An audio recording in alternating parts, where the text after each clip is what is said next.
बिस्मिल्लाहिर्रहमानिर्रहीम। अस्सलाम वालेकुम नाज़रीन, फ़िदा दिल और आप डेली मैदान देख रहे हैं। खैबर पख्तूनख्वा में अमन व अमान की सूरत हाल को काफ़ी डिस्कस किया जा रहा है और यहाँ पर सियासी सूरत हाल भी बड़ी तेज़ी के साथ तब्दील हो रही है, क्योंकि यहाँ पर ज़िमनी इलेक्शन के हवाले से भी तैयारियाँ हैं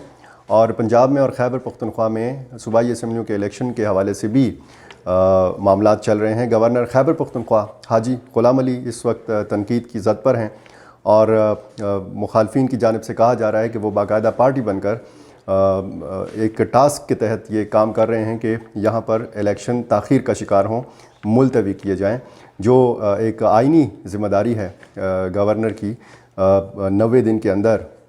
एक तारीख़ मुकर्रर करना। ये बात और दूसरी तरफ अमन व अमान की सूरत हाल काफ़ी जो है वो गैर तसल्ली बख्श है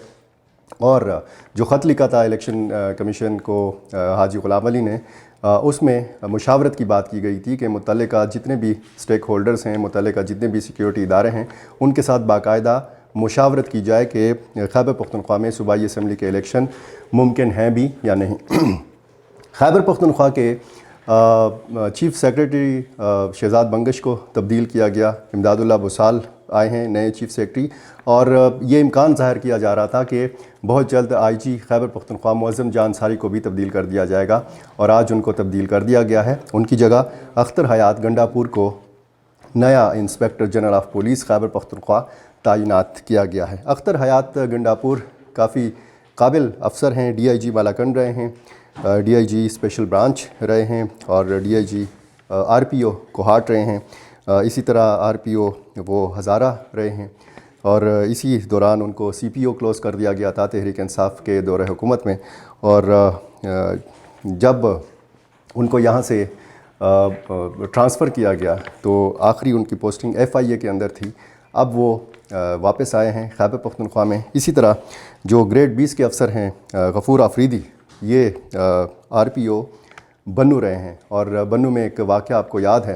कि वहाँ पर तहरीक इंसाफ के सूबाई वज़ीर मलिक शाह मोहम्मद के साथ इनका एक मामला हुआ था और फिर इनको तब्दील कर दिया गया था और काफ़ी हार वगैरह पहनाकर उनको बन्नू से रुखसत किया गया था। ये गफ़ूर आफरीदी साहब वापस आए हैं और उनको इम्कान है कि CCPO यहाँ पर पेशावर में तैनात किया जाए। IG खैबर पख्तूनख्वा की तब्दीली के हवाले से काफ़ी क़यास आराइयाँ हैं और आम तासुर ये है कि मुअज़्ज़म जान अंसारी साहब जो हैं वो पुलिस लाइन्स धमाके की नज़र हुए हैं और उस वाक़े के बाद उनका तबादला किया गया है। हालांकि चीफ़ सेक्रेटरी शहजाद बंगश और IG मुअज़्ज़म जान अंसारी अपना टेन्योर जो है वो मुकम्मल कर चुके थे। IG मुअज़्ज़म जान अंसारी को तब्दील किया जाना था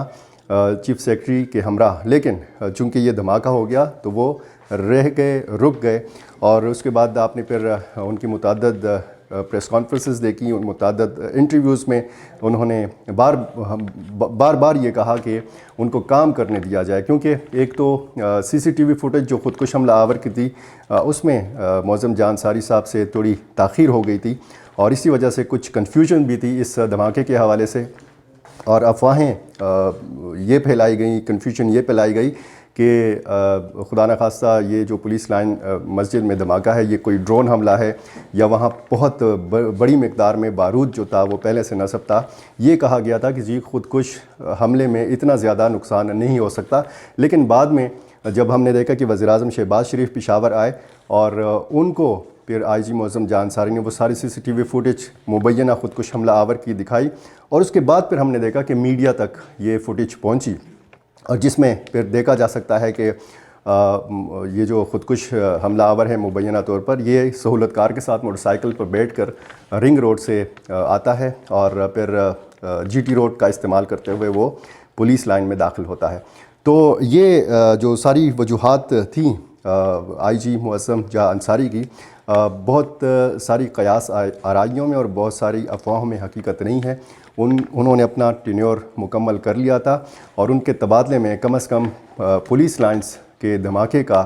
कोई अमल दखल नहीं है।